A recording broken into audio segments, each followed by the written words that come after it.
Here on Bay Radio, Jon Pemberton joins us again this week. Last week he talked us through the UK Statutory Residence Test and what it means for income and capital gains taxes. If you missed it, you'll find it on the podcast page of the Succession Plan's website, blevinsfranks.com, or on their social media. So Jon, how's things over a week?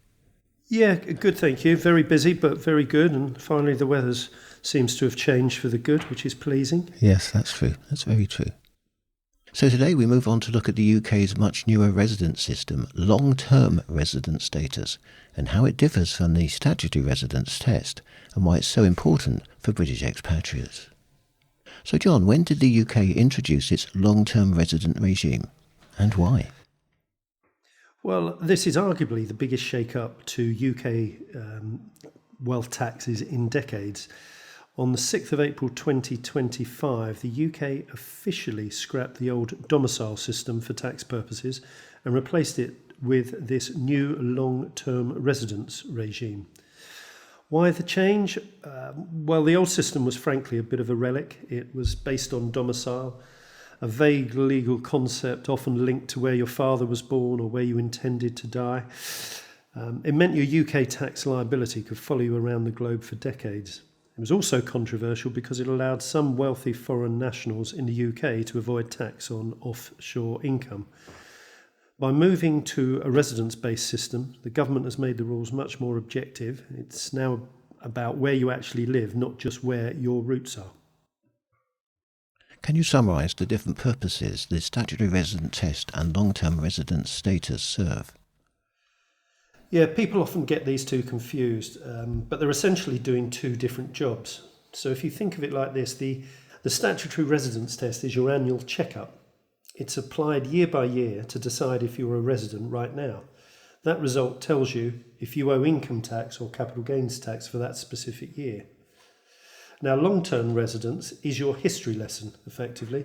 It looks back over a 20-year window, and its main job is to determine if you've been in the UK long enough to be hit with inheritance tax on your worldwide assets. So the Statutory Residence Test is about your now, and long-term residence is about your track record.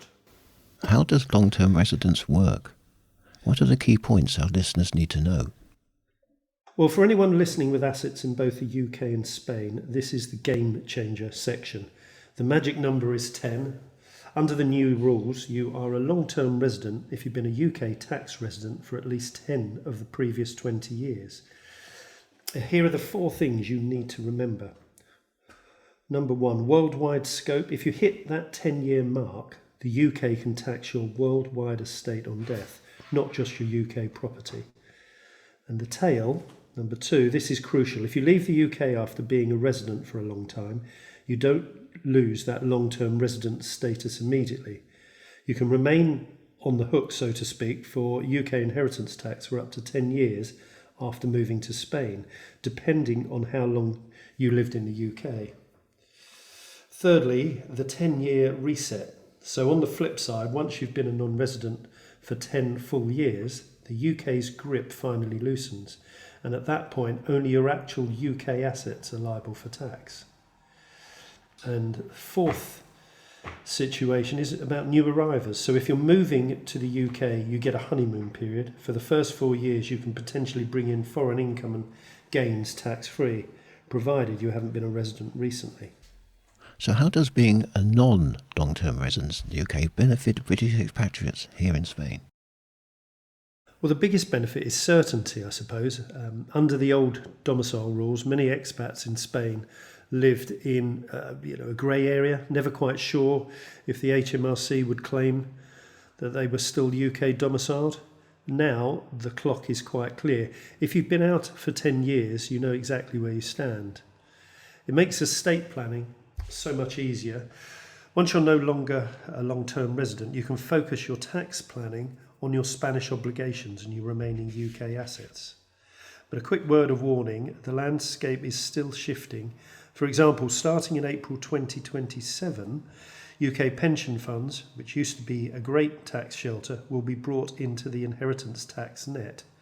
This means even if you've lived in Spain for years, a large UK pension could still trigger a 40% tax bill for your heirs.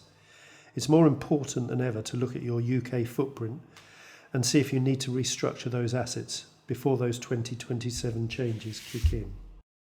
So if listeners want to get in touch with Blevins Franks, what do they have to do? Yeah, thanks, Howard. I would encourage anybody who is concerned about their status and their current situation to look at our website, which is www.blevinsfranks.com. On here, you can locate your local office, download our tax guides, and book an appointment with a partner who can give you a definitive assessment of your own personal position. Many thanks, always a pleasure. We'll talk sometime in the future. Thank you very much. Many thanks, Howard.